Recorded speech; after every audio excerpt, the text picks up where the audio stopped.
Okay, hi everybody, my name is Chaim David Targan, and first a huge Hakaras Hatov to our host, Shlomo Godsi, a friend for many years, someone I've known to do amazing things. And Shlomo, I want to just let you know that you're making the Alshech very happy. It's and there was a great tikkun. I had shared this once on a previous interview here. There was, and this is in the Kitvei Ari, in the Arizal's works, written by Chaim Vital, that Chaim Vital the Ari Akadosh came in the world just to teach. Chaim Vital. And Chaim Vital's previous teacher was the Alshech. But the Ari wanted to keep this very, very quiet, because what he was bringing down was on a unique level. And in the process, the Alshech saw Chaim Vital glowing, and he said, "What's happening, Chaim? What's going on here?" And he said, "Nothing, nothing." And after a few days or weeks, whatever it was, he said, "I'm your Rebbe. I'm commanding you to tell me what's going on." It's like you're glowing in an otherworldly way. So he told him about he's learning with the Ari Kadosh, the Arizal, and it's a private thing, but of course everybody else wants to jump on the bandwagon, understandably so. When you have somebody on the Ari's level, God willing, we'll soon know. But because of that, other people wanted to come as well, and the Ari said that, look, there's an awful lot of things he wanted to teach Chaim Vital in this world that never got taught because of that. So there was a bit of a challenge. I mean, they were friendly to each other, but it created a lot of challenges. So I want Shlomo to know the message from upstairs is the work you're doing was fixing that tremendously. And in this lifetime, they're friends. They're very close friends, and God willing, we'll get the secrets that the Ari Kadosh wanted to share with Chaim Vital. Will come down now, so we'll all be able to, all of us be able to learn it, to understand it, and to share it with the world. So I'm here to speak about probably the most complicated topic. In some ways, it's very simple. Because we have a lot of amazing people sharing their work tonight, so I'm privileged to share mine. And just give you a very, very quick introduction, because of my path to where I'm at is a little non-standard. And first, I speak around the world on the Geula, and I'm also in a background in Kabbalistic healing, which is something which was Kabbalistic healing. Kabbalistic healing. Healing. Yeah, healing. Such a thing? Yes. Yes, well, we can talk details later if you'd like. And this was not my normal upbringing. When I speak, usually we have monthly conference calls that are open to everybody around the world. You can go to abracadabra.org with dashes between the pieces, ca-dabra.org. You can sign up. And I always tell people, I said, I used to be normal. I came into the world, and my background was finance. I started a whole bunch of companies. I was on the pioneering edge of a lot of companies. We used to reach more people than the New York Times online. And about Say that again. You used to? we used to reach more people than the New York Times did in the early days, because I was the founder of what was probably the first or second largest humor company on the internet. Reaching tens of millions of people. And we even had, I can go into that another time, but people complained when they didn't get our emails in those days. It's a whole different dynamic. And now we're trying to reach, the same tens of millions or even billions of people with the work that we're all doing here today. So the Geula, as I mentioned, so the topic is, I travel a lot, so it's unclear how often I'll be able to do this. So I'm going to try to give a super quick but powerful overview of all the different pieces. And God willing, be able to come back, we can jump into other pieces in depth. So the goal of tonight because we are in the Geula, number one. So we're in the Geula. The goal of tonight is that I want everyone here listening, whether live, whether you're hearing this direct on Zoom, or you're watching a recording later on, that you all leave here with Geula glasses. Glasses. Well, you gotta, okay, contact lenses work. If you don't have them, then you're, okay. We'll have to hold, if you don't mind, if we can just hold I love Q&A, but let's hold that for the end if possible, just because it's, thank you. You have A's? What? I have got A's. God willing, I've got A's. If Hashem sends them down, we got the answers. I have lots of Q's. Okay, good. That's a smart man to have lots of Q's. So, but when I'm talking, things are usually coming through me. So if it's interrupted, it interrupts the process. That's why I'm asking that. So, but happy to chat with you privately afterwards. Okay. No, if I don't hear anything, Okay. So again, as the goal is to everybody have Geula glasses to see things through the lens of the Geula. Okay? Because we are in the Geula now. And there's a lot of different pieces here. So what I want to go through right now, and I usually speak without notes, but I just have, because it's a more focused thing, okay, why is this important? What is the Geula? The history behind it. Why is most of what I've learned about it inaccurate? Why most rabbis don't know much about it, even though they talk about it, but they're not usually, don't have that much knowledge on it. The different ways it can come. Going through what is it, when is it happening? Going through some of the ancient prophecies and some of the modern prophecies. And we should know, as I like to say, like a James Bond movie, the button has been pushed. Okay? It's happening one way or the other. Going through Gog and Magog, the giant puzzle board that we're basically going through a second Purim. Okay? A second Purim. Purim 2.0. Okay? It's the same players, the same incarnation, the same Gilgulim are back. We're going to go through and on some level who's who in the Geula, which is surprising that most people don't know this because Hashem puts everybody in the right place. What we need to do about this, individually, collectively. Okay, and at the end I'm going to give you what I expect to be the time frame that we're in right now. Okay. And as much as I'm saying, there's a lot more I'm not saying, so we'll try to read between the lines a little bit. But the Geula is a return to Gan Eden. It's a return to the Garden of Eden, where we're actually bringing back prophecy in the world. We're bringing back the Shekhinah into the world. Okay, it's the end of darkness, the end of Sheker, of falsehood, because we're living now what's called, the Ari HaKadosh calls this Olam HaSheker, world of falsehood. We're actually going back to a world of truth. Something that may be hard for most of us. It's also an end, God willing, to the other side. The Darth Vader energy in the world. Okay? The Yetzer Hara, the Satan, the Nachash is being put into retirement. It's a whole different dynamic. It's about attaching ourselves to Hashem and connecting ourselves to Hashem, which gives us an absolute staggering level of pleasure in the world. It's about bringing what's called the Torah of the Geula. When it says, what do they say at the end, the prophecies? What will we do in the Geula? We'll spend our time getting to know Hashem. And the Torah of the Geula is that everything is hidden in the Torah. Everything. All of history is going to show us if we know how to read it. All scientific equations are there. Even the GPS locations of things are all hidden in the Torah.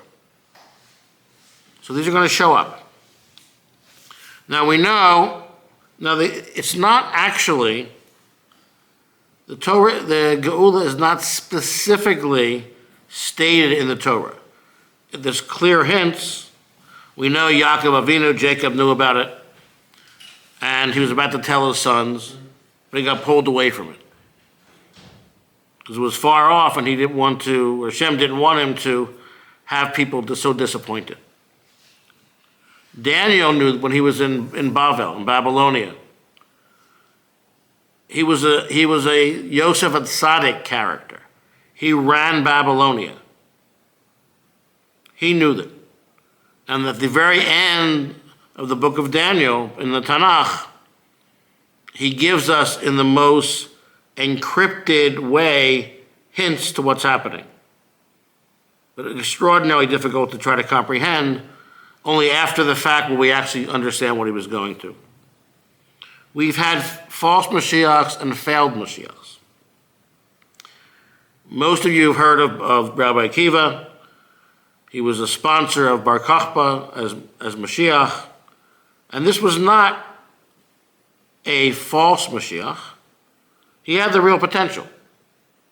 Okay, and for all sorts of reasons, he failed at doing the job. There were things he did that was improper emunah on the level that Mashiach needed to be. Then there's false Mashiachs. Most notably, Shabtai Tzvi in the 1600s, Frank. Okay. And these caused disastrous times for Klal Yisrael. And of course, we know many groups within Judaism feel a very strong connection that their leaders, their past leaders, are the incarnations in different variations of Mashiach. And the truth is, they're all right and they're all wrong. Because they all expect coming back a certain way. And the truth is, Mashiach will have nitzotzot, will have sparks of most of the great tzaddikim in history. So they'll all be part of it. But doesn't mean that it's going to come back looking like someone specifically. Okay? One of the reasons it's such a confusing topic, because it's very easy when learning about the Geula or hearing something, you're going to hear the exact opposite from somebody else. Who's right? Who's wrong? The reality is that there's two primary ways for Mashiach to come. And for anybody coming on who's really not familiar with this topic, the Geula means the final redemption. The Kates, the end of days, comes the redemption. And Mashiach is the human king, designated by Hashem, designated by God, to be Hashem Shaliach in the physical world. And we know it has to be from King David. It's actually Ben David, Ben Shlomo, so King David and Shlomo and Solomon. And the Rambam goes through different criteria. Again, I'm trying to really keep things short and focused, but the Rambam goes through certain criteria for kings. But we have a dynamic. Again, I said there's two ways. One, there's tremendous prophecy, Navi, in the Tanakh that talks and hints about this. And we know most people think Mashiach builds the Beit HaMikdash. The truth is, that's probably not the way it's going to happen. What? Can you repeat that? That's not very unlikely the way things are going to happen. Because there's the two primary ways, and we're actually in a third way, is what's called Be'ita in its time. And that is, Hashem promised us there'll be a Geula, whether we earn it, deserve it, or not. Okay, and the primary way in that is the way of the prophets, including the very difficult and challenging prophecies, Lo Aleinu, that God willing don't have to happen. The sweet way is called Achishena. Okay, it's basically meaning the hastened way, but I nicknamed it the sweet way. Because it's basically That means at any single point in time, all of a sudden the scales get tipped in a certain direction, and the Beit HaMikdash, the temple, comes down directly from heaven onto its place. Okay, and we have the Ramchal, Rav Moshe Chaim Luzzatto, 1747, okay, who was also a Gilgal of Moshe Rabbeinu, an incarnation of Moshe Rabbeinu, went up and actually has the architectural drawings of the third temple, the third Beit HaMikdash. And there's a book, including in English. I think it's called Secrets of the Third Temple. I used to store about a couple hundred copies in my apartment when we used to live in New York. So it's real. We have exact dimensions. Okay. The challenge, so this is the difference of what's called the Rambam's version, Maimonides, who is Be'ita. He's the rationalist. In its time, it'll happen. And that's the way of the prophets. The Ramban, Nachmanides, who's after the Rambam, said, no, that's not the way it's going to happen. Rambam, Maimonides is the rationalist, Ramban, Nachmanides, is the mystic. Considered the greatest Kabbalist between Rabbi Shimon Bar Yochai and the Ari HaKadosh. And he said, no, it's going to come straight down. And they also disagreed on many, many other things. But most of the things that were actually more semantics than they were actual disagreements. Just a side note to someone maybe more knowledgeable, one of the main disagreements between the Rambam and the Ramban on the time of the Geula, or after the Geula, is the nature of our body. Will we be primarily spiritual or primarily physical? And it was for a long, long period of time, there was a huge debate.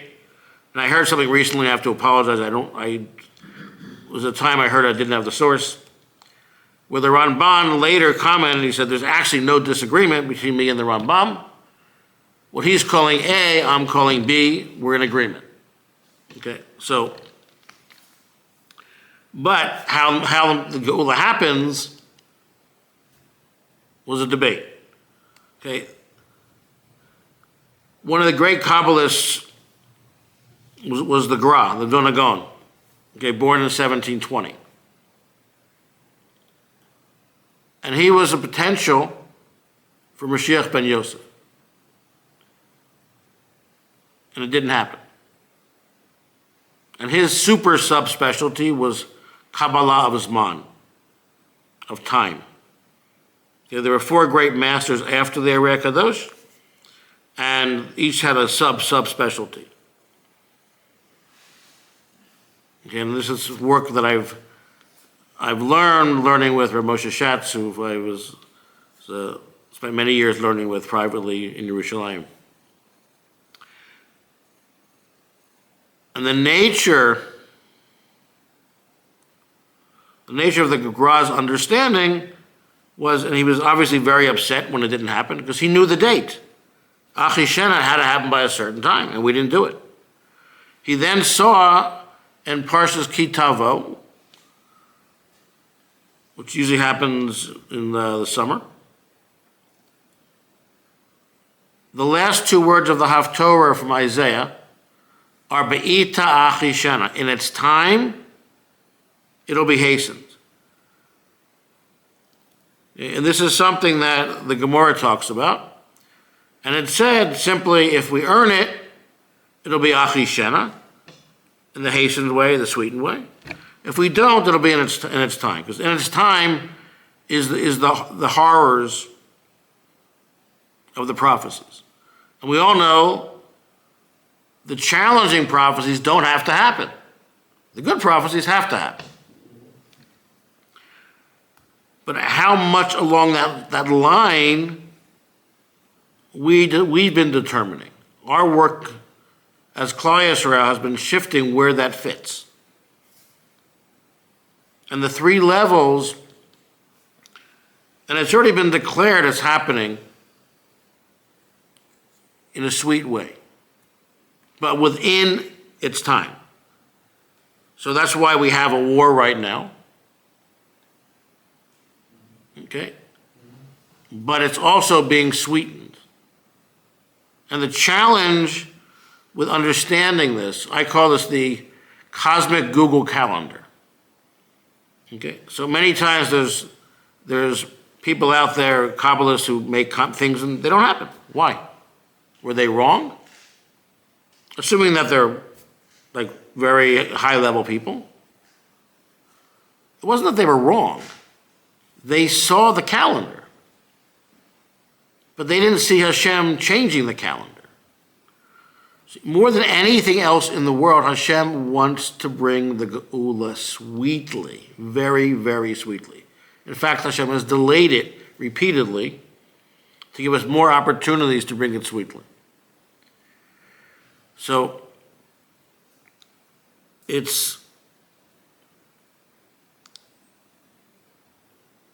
what we need to do, okay, and some of you, those of you in Israel will be in sweet agreement. Those of you chutz la'aretz outside will probably be not so happy with what I'm going to say.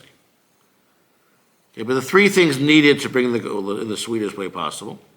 And again, it's already happening, but there's a lot of challenges associated with it. One is emunah and bitachon, faith and certainty. And it's not just emunah in the simple sense. It's emunah in the whole divine system, that the system God created is good. Why is this so critical? Because what's the first Aveira in the world? Most people are close, always think it's the eating of the fruit, Adam and Chava, Adam and Eve. No. That's close.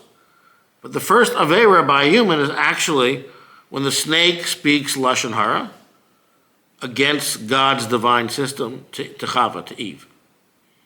And she listens. She doesn't know any better. We're not blaming her. She didn't know any better.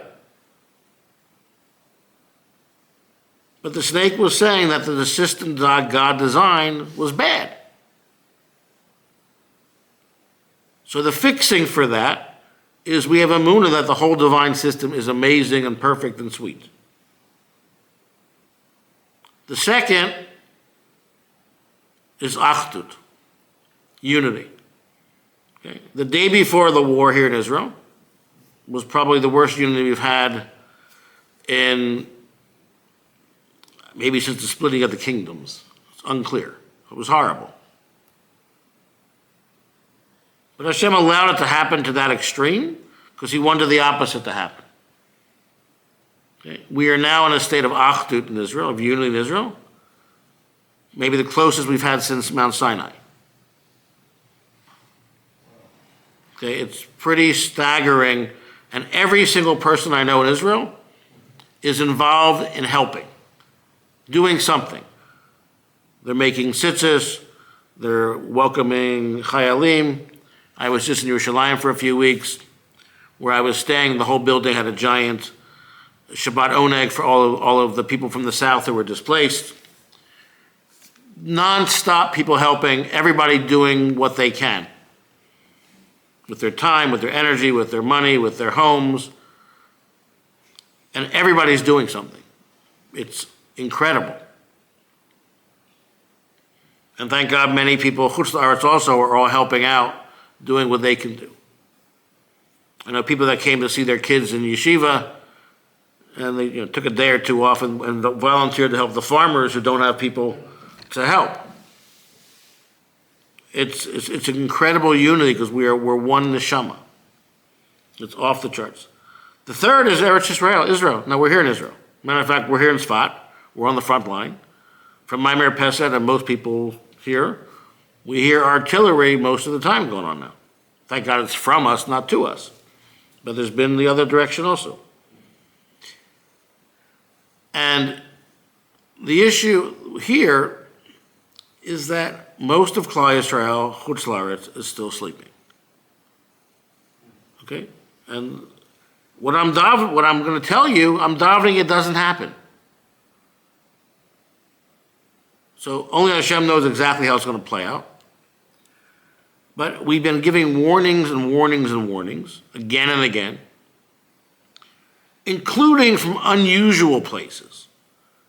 like Rav Kanievsky and others who are not usually talking about everybody has to come back and this and that. Okay, from all sources, all flavors, the message as game over, come home.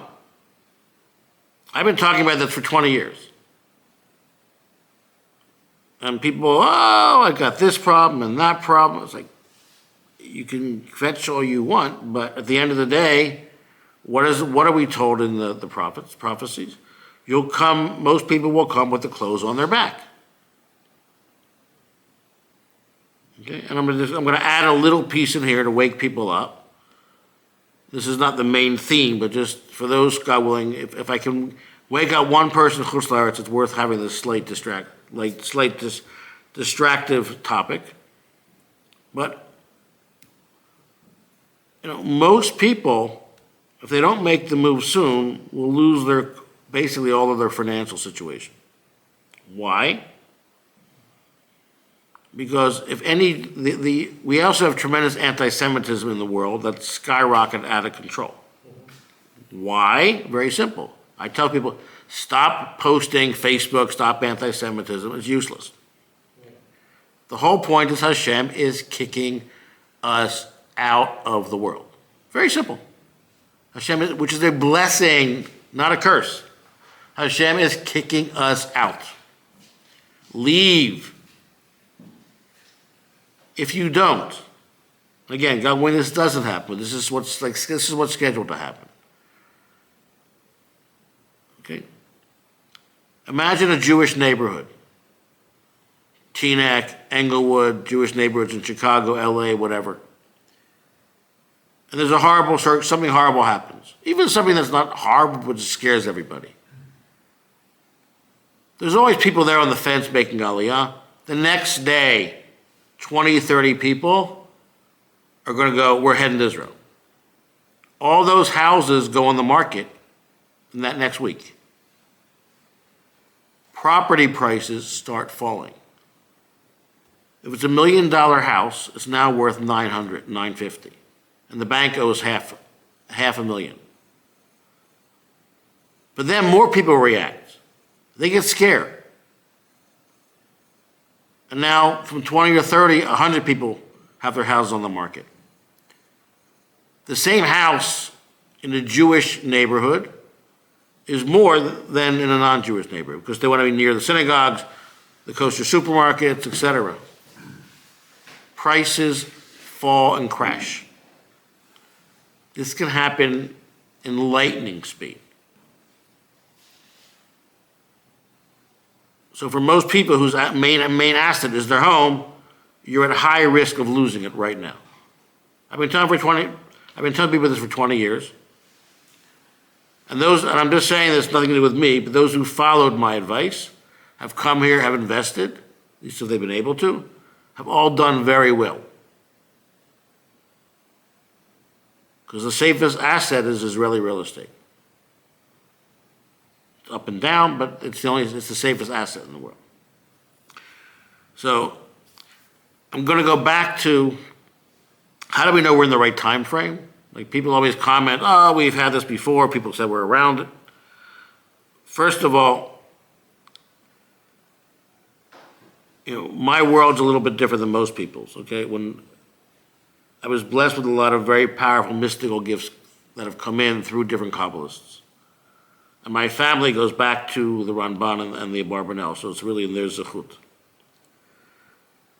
And things have been coming in for the last 20 years, being channeled down, as well as healing gifts and other things that never say always or never, but have been as accurate as you could imagine.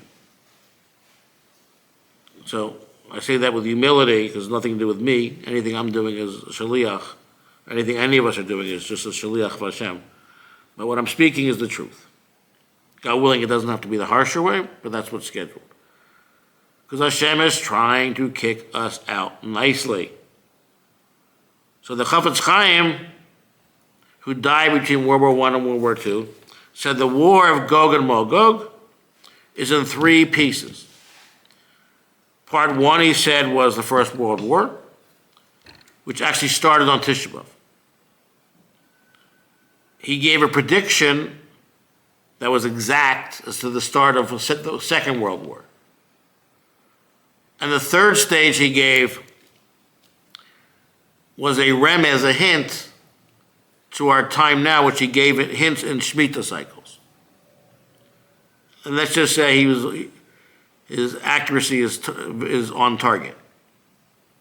He also said when Gog would be revealed, which was in the Shemitah year. Okay, you want to know who Gog is? Gog is Putin. Putin. Okay.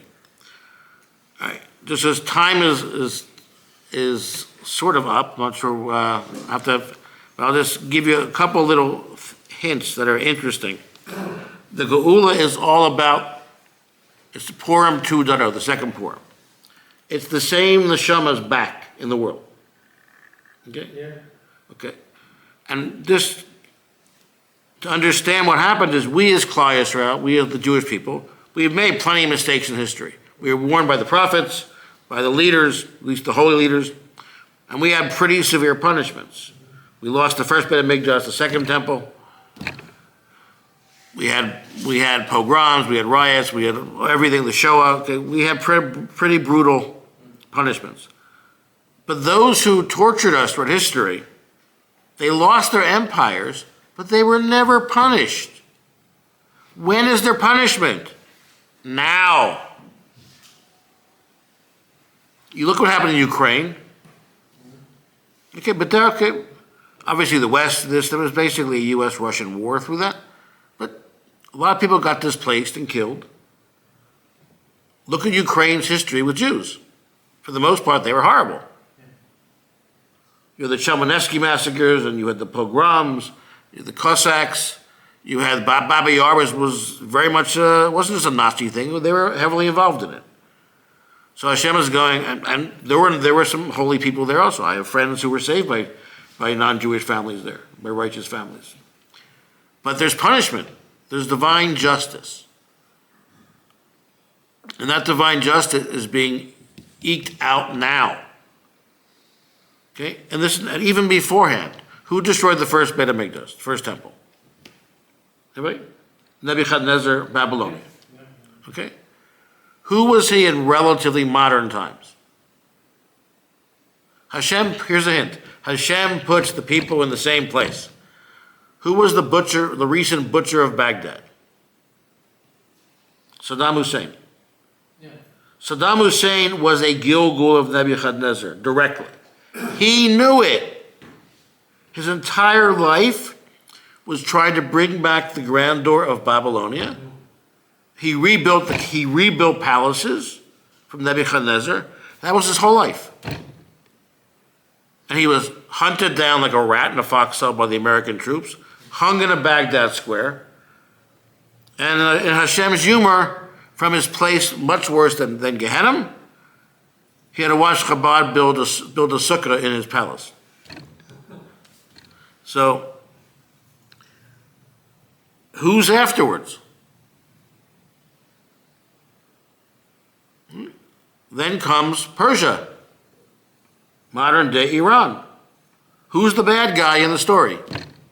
Not a trick question. Haman. Haman in English. Who is Haman today? Who's Amalek today?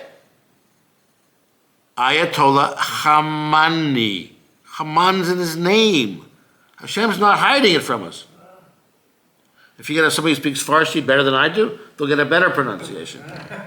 But Haman's in his name. You want to understand the craziness, what happened in the first Iran agreement? You had in the U.S. Obama negotiating with Iran. Well, Obama, Gematria of Barack Hussein Obama is Amalek and Yishmael combined. Okay, he is the Gilgul of Amalek Harishon. Okay, he is the first Amalek, the grandson of Esav, who later came in was Haman. Haman was a perfect Gilgul of Amalek, physically line and spiritual line. So why was it wacky? He was negotiating with his own Gilgul. This doesn't make sense in any other terms. if you look at it, even people who hated us, and there's plenty of those, were scratching their head going, why did the Americans give away $100 billion and they got nothing? It made no sense. Unless, what's happening? So you have a crazy dynamic, and Biden right now is an Obama guy. Okay, I mean, I'm not saying he was evil to start with, but he attached himself to evil.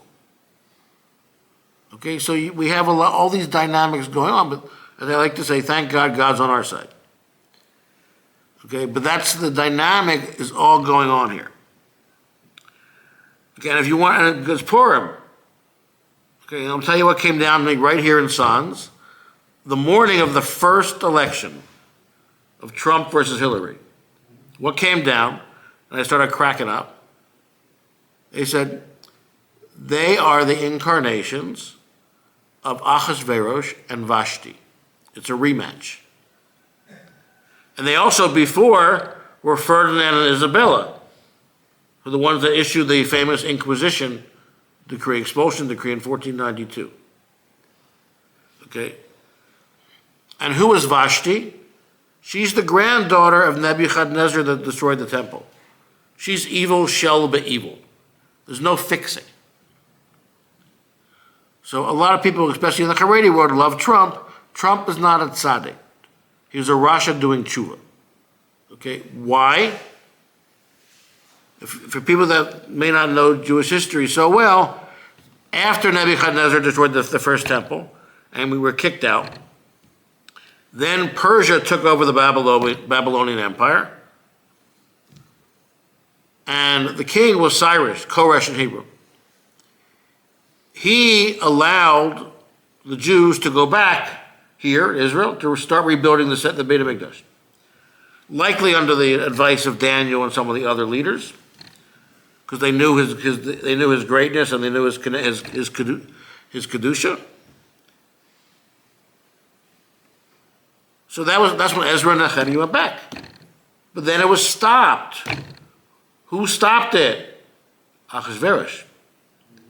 So everything Trump did in modern times to help Israel was fixing his everything he did to stop building the temple. It was only Esther's son Darius who allowed us to come back and finish building it years later. So this is all going on now. And we know that Haman's 10 sons were also the 10 sons of Hitler, Yamach Shema. Not sons, the 10 lieutenants, which is all clearly, not even hinted, it's like so clear in the Megillah how they tell us the exact date of the Nuremberg trials. But those 10 are back today. Don't know all of them, but we can guess who a lot of them might be. So anyway, I think we're going to probably wrap up now because it's there's infinite to speak on the Geula, but I just want everybody to understand that it's real, it's now, it's here, it's happening. We're on the front line. Join us. We're converting the missiles to fireworks. Without Hashem. I'll switch off the camera for. Okay. Should be here.